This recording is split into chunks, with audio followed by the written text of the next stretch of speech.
On this episode, we put on goggles and fondle in the dark. Welcome to Save Every Universe. My name is Alec Garcia, one of your co-hosts. I am the head of an elite unit of Space Marines. I fought bravely alongside Corporal Hart in stopping a malicious group from derailing all of human history. And I'm Robbie, a humble garbage Orbot that must stop the evil Orbot warhead from murdering mankind when it returns to Earth. Whoa. And with us today, we have Jimbo. Hello. Jimmy. You may remember him when he talked about punting his Dreamcast or GameCube. His GameCube. Yeah, he was on our Raging in Video Games episode. Welcome to the back to the show, Jimmy. Thank you, sir. I am a American martial artist who trained in Japan next to the world champion. Karate Kid. Anyway, Best game ever made. And who were you last week, Robbie? Last week, I was Toon Link. Link from Wind Waker. Oh, nice. Toon Link. Okay. As the Smash kids call him. Yeah, gotcha. That's a good one. I like that. How did I not get that? I don't know. My son picked him out. Oh, it's a good one. And I was the main character, doesn't have a name, you name him, whatever, from Stardew Valley, since we talked about guilty pleasure games, and that was mine. Well, this will be Alec's last episode. You bring up, that's the rule. You bring up Stardew Valley two episodes in a row. Two strikes in a row. Yeah. That's funny. So on today's episode, we're going to be talking about VR. It's something we have been, like anyone who's a gamer, keeping an eye on and being interested in and reading about, but we haven't really dove into it, and I personally am not quite ready to take the plunge into buying it myself. But we went to a little shop in the mall. Shout out to VR Junkies. I think they have a couple all over. Yeah, they have several locations, but we have one here in Albuquerque. Yeah, so here in Albuquerque, it's VR Junkies NM. They have a Facebook page and stuff with some cool stuff on it. So shout out to them. But we got to play the HTC Vive and a little bit of the Oculus Rift. We got to play the Valve, the Lab little mini game set and stuff like that. And then our buddy Tony Anderson, who you might remember from a previous episode, has PlayStation VR. So we got to do a mix and actually ended up getting to play quite a bit of VR. And now we are not as stupid about the subject as we used to be. What do you have on the docket? Yeah, well, I mean, 2 years ago, I think is when I recall it, like taking E3 by storm, and it was like all the rage, and then it's had some time to actually be out and be, evaluated by people, and it has kind of a history. This isn't the first time VR's come around. Yeah, as we were preparing for this episode, like stuff started coming back to me. Like I had forgotten about the Nintendo Virtual Boy as like a really weird fluke chapter in the whole. Yeah, apparently my wife had one growing up. Oh, really? Yeah, it was. Yeah, I played a demo of one in a Toys R Us. I remember when Sears used to have a video game department. They had it like up on the shelf, like all chained to the counter and stuff. And it was like on a counter, and it was like still awkward and hurt your neck to like put your face in it. And stuff. I think it was in all black and red, right? And it was like staring. Yeah, it was like staring into like a grocery scanner. It just like a barcode scanner. Yeah, it just hurt the shit out of your eyes.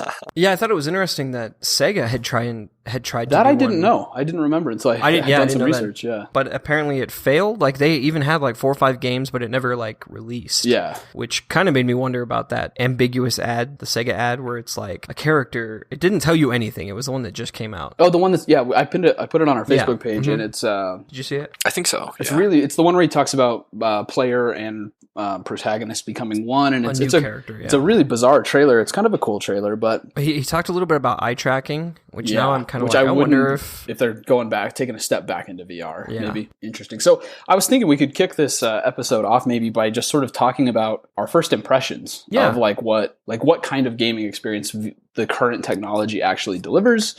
So Jimmy, to you, sir, what did you think after playing the HTC Vive? What were your like first impressions having before, and then maybe how did they shift? Yeah. That might be a good place to start.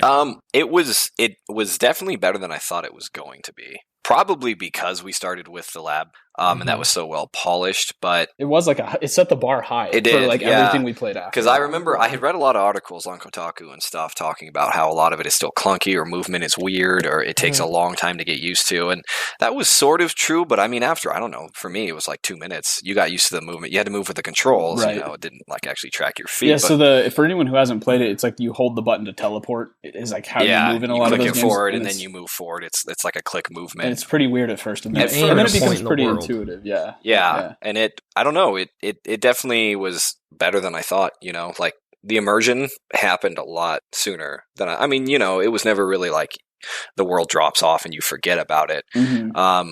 but it didn't feel forced. It felt very smooth, like really right off. And even the loading sequences, the stuff. There was a lot of different games. There was one that was like a Galaga, where basically your ship is in your hand and you're floating in a 3D environment and everything is shooting stuff at you in a sphere. And even that was, you're really just moving your hand, but the whole thing moves with you. I don't know. It felt really cool. It felt a lot cooler than I thought, because, I hadn't tried VR.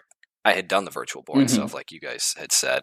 And I remember there was in the arcades too growing up, they had stuff that was kind of half VR. Yeah. And that stuff was clunky. And even some of the stuff, like I remember, I can't remember if it was like in Las Vegas or somewhere, but it was like they had like a roller coaster and then they had an arcade and then it was like pay $90 to do VR or some shit. Yeah. And I was like, I begged my parents, like, I don't want to do anything else this whole trip. Just let me do that. Right. And it was terrible. I wonder. Yeah. And like at Dave & Buster's, they would have some rides that were like you would lay down and it would go over your face. And it was kind of probably similar to what you did in Vegas. It's like the stuff in some of the, if you look up like the history of VR in some of these videos and stuff, and they talk about how in the 80s it was like just these kind of clunky worlds with like wireframes and it was like that kind of stuff. And so that's kind of what I was expecting. And it immediately was not that, which was cool. So once you got used to it, I will say the Vive, at least the headset, definitely needs more ventilation. Yeah. I was sweating. We noticed that on PlayStation VR too. In like 5 minutes. And I don't know how you would do that because you do need the grip. I mean, you can't really have an open vent around your eyes because then light would come in and blah, blah, blah. But maybe if there's space to put a small fan in there somewhere, I don't know, dude. I would prefer that over because it was like I was 5 minutes in and there was a sweat ring around my eyes. So if you would do that for 20 minutes, 30 minutes, an hour plus, it would be pretty gross. You'd have to go like scrub your face after. Yeah, our sessions on the PlayStation, I was like pouring sweat. Which is weird. Worse. I didn't do that on the Vive, but when I was playing on the PlayStation VR. I noticed it a little bit on the Vive, but not. So it was worse. But I noticed it more on the PlayStation VR. Even though overall, I think I liked the PSVR headset the best. It was the lightest, I think. They mentioned I had never seen one, but when I was researching the history, I guess they used to do VR pods, and I wonder if that's what you saw in Vegas. Yeah. There were like groups that just would stand up these pods of VR. Yeah, maybe that's what it was. They were like portable arcades, from what I understood. Yeah, I never saw one, but I wonder if that's what you saw. Yeah, and that might have been it. It had sort of a pod bottom from what I remember, so that you didn't like fall over and that kind of thing. But it looked like a full seat thing. Okay, yeah, I just remember getting super motion sick because the goggles were super heavy and didn't fit well. Oh, really? And like the world was disorienting because it wasn't really immersive. It was all the wireframe stuff, and so it was easy to get pretty disoriented pretty quickly. Yeah, when we were at VR Junkies and I first put the headset on, it was kind of breathtaking. Yeah, like I was surprised. I think I even gasped. Having it wrap around your vision like that. I found myself like laughing because I didn't know what else to do because it was like so surprising and overwhelming. It was overwhelming. Yeah. And like I was confused for a second. And like spatial awareness was difficult. Yeah. I know I put my wand or whatever, the control into a wall once or twice. I bumped into the wall a couple Even times, though there was a grid that was like the wall is clearly here, it was kind of hard mentally to like distinguish. You don't think about it until you hit it. And the longer I was in there, the more the world faded. Yeah. Like at first, I was thinking about like the songs that the VR Junkies were playing. But then at one point, my wife and kids came in and took photos. Yeah. And you guys heard them. Yeah. I never heard my son like saying, "Oh, there's Daddy," which is surprising because it wasn't like noise canceling the headphones, but I got overly immersed. Right. So it was kind of breathtaking. Yeah. So in the lab, right, there's like a section where this robot, you like pull a lever and these doors open up and a robot comes through and stands up in front of you. And I remember like my stomach dropping and my chest getting tight from like, it felt like you were right there and this robot was like standing up in front of you and there was like this intimidation factor. Was it Atlas, the one from Portal 2? Yeah. And then, and he comes stumbling out. It was kind of like, I stumbled backwards. Yeah, exactly. You have this like a really visceral like when something happens in a game, something comes out, you're like, oh, that was cool, or oh, that was surprising, or it makes you jump. Maybe you jump a little bit. But this is like a full through your body, like you want to like take steps backward. You want to lunge like backwards. And the same thing with Resident Evil 7, where the girl comes up the stairs. Like I wanted to turn and run. Like it was pretty horrifying. Yeah. Yeah, it is cool how your mind kind of adapts around it. When I was playing that Galaga game, there was a point where the enemy blaster, was hitting me in the chest. Yeah. And I could swear that I felt it. I mean, there was no haptic feedback suit on. Of course, I didn't. It was just in my head. But like, I felt something actually brush against my chest. It is so immersive though. Because your mind tells you that something should have. Yeah, which is cool. And I do remember thinking there was an archery game on there. That was a lot. I could have played just that. Yeah, that was it was so fun. And I remember thinking there's a popular anime and video game called Sword Art Online. I don't know if you guys, and it's about an immersive MMO. Okay. And the way it's a little bit more advanced. It is VR, but then they put like this kind of chip in the back of your head, so you do feel everything. Yeah. But I remember, the hook for that anime was that would just be the coolest thing to me, And I remember thinking while I was playing, like, that could actually be achievable in like the next 5 or 10 years with how far they've come already. Yeah. And it would just be such a cool thing to get true immersion and something like that and play a game like an RPG or a shooter or whatever you're really into. Because that's what you're doing when you're playing games. Most of us, we're role playing. We want to be that character. We're projecting onto that character. So if you could actually do that without having to like really mentally pretend, but actually be in that world, it would just be the most amazing thing, dude. Yeah, and what you just said is like what keeps occurring to me when I think about VR and like as we like looked at the history of VR and stuff like that is that's always the conversation is what you just said is like it's like almost there. Yeah. Right? That like right. They've been saying that for like 30, 40, 50 years. It's like it's almost there. And that's the same thing that I thought even after we played this, like the visuals were so incredibly rich and immersive and impressive. But then the hand, like the movement and the hand stuff and like is still really, really clunky. Right. And so it's like, I don't think it's like, there's like it's like, okay, now it needs to go here and it needs to go to those haptics type things where you can like pick things up. Bodysuit. You can experience the world with your hands and with like your motion in a more immersive way. Right. The visuals, I think they've achieved it and it was a massive step forward with Oculus and PS4 and all that stuff. But the how you interact with the world is still super clunky. Right. I was still surprised though that it was as advanced as it was. Yes. Like when we were playing raw data, like actually having to reload the gun by pulling the magazine from off your hip and then sliding it in. Yeah. Or even on the archery game, like having to fit the arrow. Yeah. And like you had to notch it into the bow. I was surprised that it felt kind of natural. Yeah. Like as I was doing it, I wasn't even thinking about it. And like I was moving my hand like I was actually knocking an arrow. And Jimmy said this at the beginning, the Valve one was just so polished. Because I agree with you that like it was so well done that you kind of lost the fact that you just had two dumb wands in your hand. Yeah, it really felt like you were just firing these arrows off. But with raw data, it was so buggy that it was like I kept like snapping out of the immersion and being like, what the hell is going on with this thing? Right. So I think part of it is the interaction stuff, that technology hasn't evolved to the level with the visual side of it.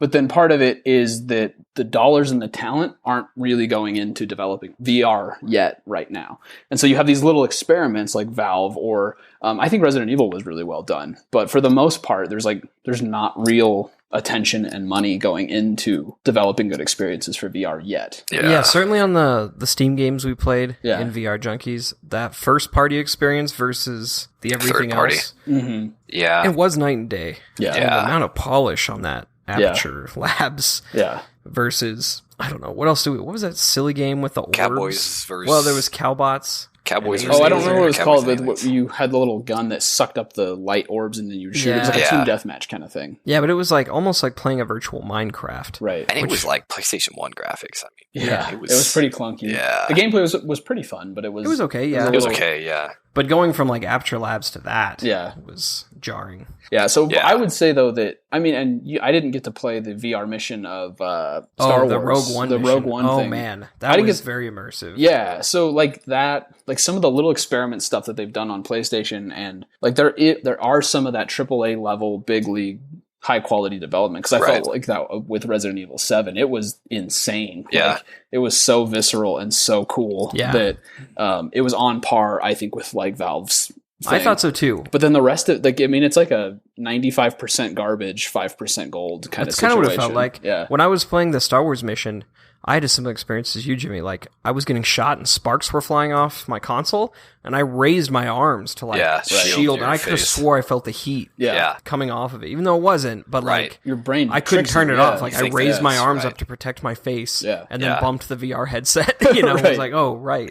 But it was jarring. Like, everything was shaking, arcs of electricity were coming off, and I, like, actually feared for my safety, which was alarming. So, do you guys think VR will hit a point where it actually goes mainstream, or will it always be, like, too immersive for the casual gamer? I think the problem is right now it's popularity versus cost, and the market just isn't there because it's expensive. It's what, $700 for the Vive and $600 for the Rift. If you have a rig that can run it, and the PlayStation is $400.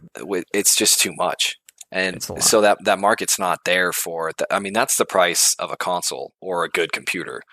Just to extend yourself into basically 5 good games. I understand that cost is so high because these things cost an arm and a leg to develop, and it's not hitting that mainstream. But I'm afraid that you see this a lot with 3D movies too. It kind of spikes. It does remind me of 3D, where it's like, is it just a phase? And it spikes and it's popular for a while, but then the money starts to dry up, and so the development starts to dry up, and then you don't really see any real progression. So I do hope that it does continue, because it's a really great thing, and I think it kind of is the next step in gaming. But most developers aren't going to care about that if they're not getting high returns on it, you know? And it's, to me, the first party versus third party thing, I tend to call that the Nintendo problem, because you see that a lot on their current systems. The Nintendo titles are really polished and they're really fun. And but no one else can develop for it's kind of garbage. Like, it's all this, like, basically shareware that it's like 30 games for $10, and that's still not even worth it, because it's this unpolished crap. So I don't know, man. It's hard to say. I do hope that it does continue progressing, but it wouldn't surprise me at all if in 5 years it was just gone completely. Well, and it'll probably, like, go just like it has for, like, its whole history. It'll probably go away, and then it'll resurface 15, when, like, haptics are when the actual, like, the VR visors are cheap, and now haptics is like the little thing you bump up to get that little extra. So I think it's just going to 2 steps forward, 1 step back is how VR seems to go. Very much. One thing that concerned me a little bit, I don't know if this is an age thing or just maybe a personal thing. After we had done our sessions both times, I felt like my system was a little bit in shock. Like, it was almost too much. Like I did it. After playing Resident Evil at Tony's, and that girl's screaming down the hallway at you and stabbing a knife in your face, and it's like, it took me like 20-30 minutes to take a breath and, like, recover and get that like out of my eyes. And you only played for like 20-30 minutes. But it was so intense and visceral. And not all the games had that effect on me, but like Batman wasn't as much. But when I played the Rogue One flying mission and stuff, like, after I took the headset off, I felt like my system was a little bit in shock. You know, I wonder if the long-term effects of that would be good or bad. Like, I wonder if that's growing what your brain can do, or if it's splitting, and then you would have, like, trauma. And you would have trouble discerning reality from what you've been immersed in. Like, because we were driving back after going to Tony's, because we didn't live nearby, and I was a little like, I think I'm fit to drive. Like, I felt but it was just concerning, because I was kind of like, I had been through a traumatic experience, but I had done it willingly, and it was supposedly it was enjoyable, but it also concerned me that what would be the long-term effects of me doing that? Because I'll play a game for an hour. I don't think I could have done that. I mean, and that is like, that's one of the things I was thinking about, because I was like, okay, like, you read a book, you watch a movie, you play a game for some of that escape value, right? But I don't know how to explain it or quantify it, and I don't really have like an intelligent articulation of it yet. But it feels different. It feels so much. It's not just like a little, like, entertainment distraction for your brain. It is like an entire body immersion into something else that it's like, it really does feel different than reading a book or playing a video game, a traditional video game. Like, so I agree with you, Jimmy. Like, what does that do to people long term? That's an interesting question. I think it'd either be great or be terrible. It would either one thing that was kind of cool about when we were doing the PlayStation thing, when we were at VR, we all had our own set.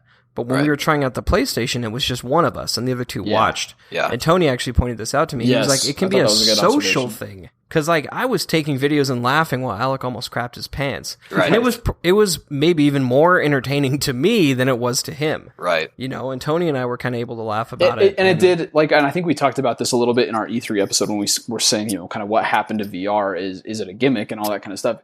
That's sort of the direction it felt to me, was like sort of like the Connect, where you invite your friends over and you're like, check this out, this is a fun experience. And then it's just as much fun to watch the other person make a fool of themselves as it is to actually play the game itself. Right. And that's kind of how the Connect was. That's kind of how I'm sure the Even Power the Wii Glove and other- or whatever. So like on the back in day, PlayStation, like- you could see what Alec was seeing in the headset on the television. Right. yeah, so everyone So would that's watch the good. TV Yeah. and then see me react. Okay, yeah. And they even have games where it's like a co-op thing, Right. Where somebody's Got the controller, got the See, and controller. that was a or- cool idea. We didn't get the chance to play it, but the the bombing one. don't stop talking or Yeah. keep talking and no one And no one explodes dies or or something something. like that. Yeah. So those were some cool ideas. But I do wonder, like, that visceral, the stuff that we're like, I don't know if that's like a good thing to be that immersed and have those Right. kinds of reactions.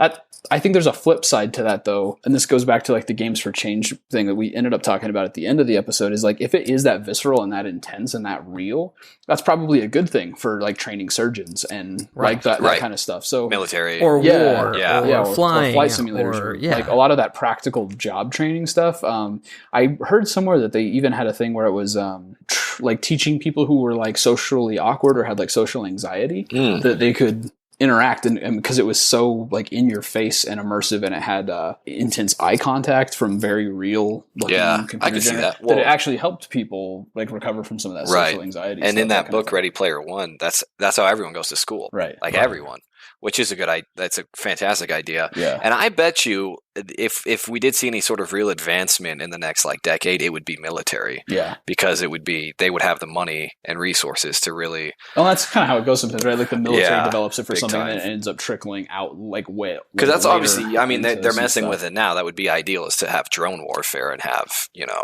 pilots in a room. Right. Yeah, controllers. Well, in a I room. know there have been games that, or just like shooter type sims that they've had soldiers play through, Right. Like green soldiers or whatever, to get them used Yeah. to like live fire. I don't know. It was a surprisingly strange experience, and I think I'm more impressed by it than I thought I would be. I would agree with that. But I'm also a little more rattled by it than I thought I would be. Yeah. You know what I mean? Like, I didn't find myself being like, I wish I was always playing Destiny that way. Mm-hmm. Or I haven't found myself being like, I'm going to do that more. Right. I kind of found myself being like, boy, I'm tired. Yeah. Like, that wore me out. Oh, not me, I can't even dude. imagine. No? I want the hell out of that so bad. Do you? Like when we were playing the archery game, I told you this briefly.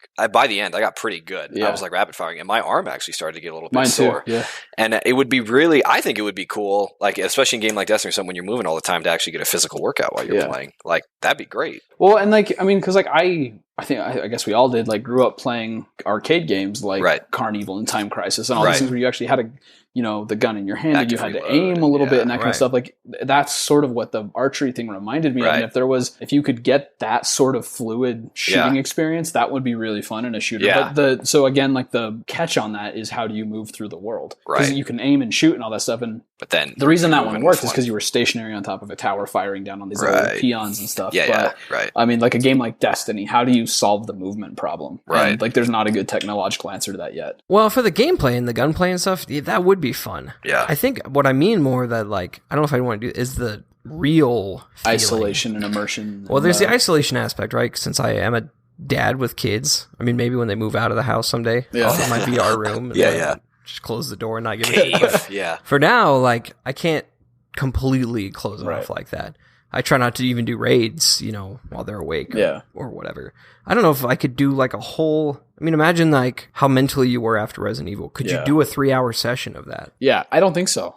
Or I guess the more frightening thing is probably yes, if I played enough. And like that's like you have to build up to it. Yeah, and that's the other question of like, is that good for you? If you got used to that, is that good for you? But on the other side of that, it's like our parents and grandparents probably had the exact same conversations about what the video games were doing to the kids, like when games first came out anyway. So is it any different, or are we just getting old? I don't know. So I was do you know who Timothy Leary is? He's a psychologist that like believed that LSD should be used. Yeah. Apparently, I found a quote by him, but he was in the 90s, he was all about VR. Oh, really? Yeah, I have this quote. I just got it off Wikipedia, but the PC is the LSD of the 90s, and he told Bohemians to turn on, boot up, and jack in. Like, you don't need LSD anymore. Yeah. And he, like, really wanted to push VR. Yeah. Because he thought it was, like, you wouldn't need LSD anymore. You could unlock the, like, inner workings of the psyche by jacking in. Yeah.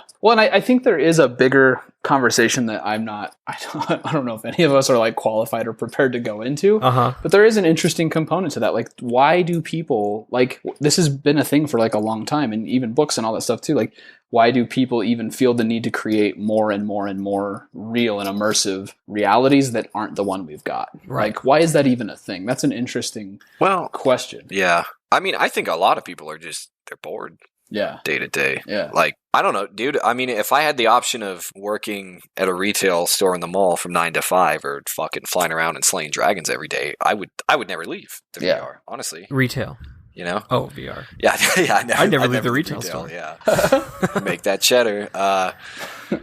But even that does raise the question, though. Like, why? Why aren't we just content? Yeah. Why are we bored? I don't think it's in mankind's nature to be content, honestly. That's true. I think to a degree, but I think we have always strove and will always strive for something more. Yeah. You know, most of us. Yeah. And if I could play every single game fully immersed in VR, like the real deal, I absolutely would. Absolutely. Interesting. Yeah. But and I'm not totally criticizing it, because that creativity is the same thing that pushes a writer to like create like the world around To Kill a Mockingbird and really capture that feeling of childhood and stuff like that. Right. That's not that different than what a game creator sets out to be like. I want to create this feeling and create this world and create these characters and then plop someone right in the middle of it. It's the same thing. It's just, for some reason it feels different. And I don't know if I'm just getting old or something. I don't know. It does. It does feel different. So when like Tony was showing us, like, there's like children's books and like kids games you can do on there.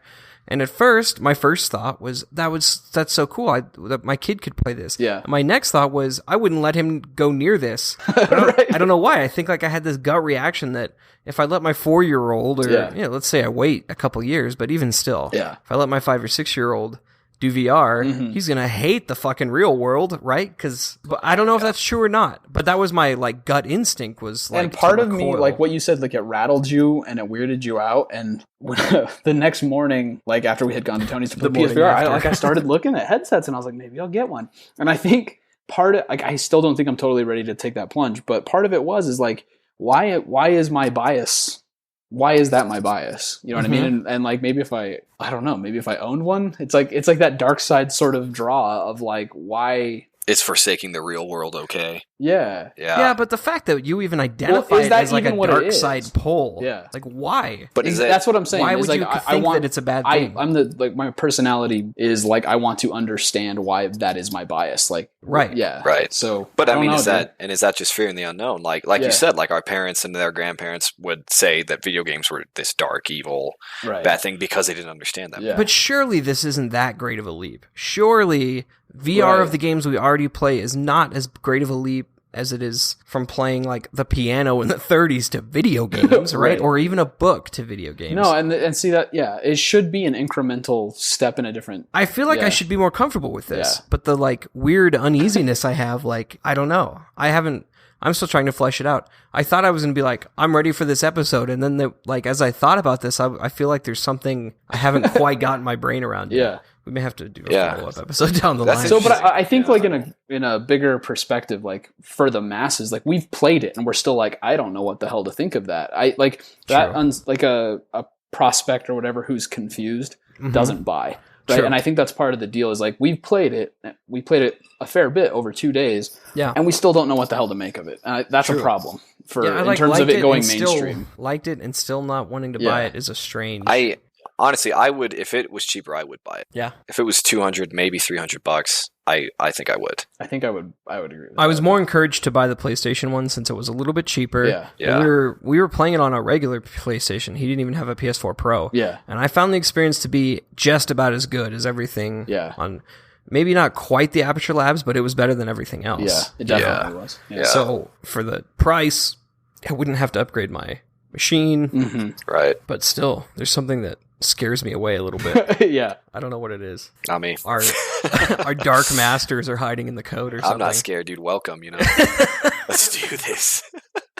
All right, gentlemen, that's just about our time. Jimmy, do you have any final closing thoughts for us? It was better than I thought it would be, and I hope that it does continue to flesh out, because it is a cool thing, and I think it is a pretty big leap, actually. I maybe not from piano to video games, but I would say it is like from going to a Super Nintendo to a PlayStation 4. Yeah. Honestly, it's the whole upgraded next level thing, and I just hope it continues that way. We'll see. I think my feeling of it is a little bit of that, the Xavier from Age of Apocalypse or whatever, right. Even though that movie wasn't great, but that I've never felt power like this before, like I kind of felt that way afterwards. Like I feel like I tapped into something and I wasn't ready for it, or I don't know. I liked it, but I'm not sure I would buy it. I'm not sure I'd ride that train. For a lower price point, would you buy it? I don't know.